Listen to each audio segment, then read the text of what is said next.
Out with the old and in with the new, replacing the just standard stainless steel water bowl with this upgraded stainless steel water bowl. It has the spout on it, so an actual fountain. Water keeps moving, and there's some filters on it that keeps the water filtered. Comes up through the fountain, and you'll see that fountain start in just a second. Once it reaches once there's enough water in there, the fountain starts to function.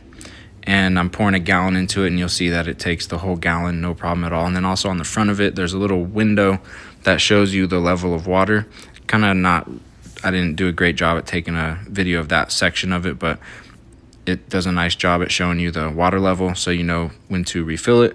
Also, if it gets too low, the fountain will stop working, so you can always tell that way. And then easy to assemble, easy to set up. You just need an outlet or some power source to plug it into. But once you do that and add water, it starts working awesome, and it's very quiet.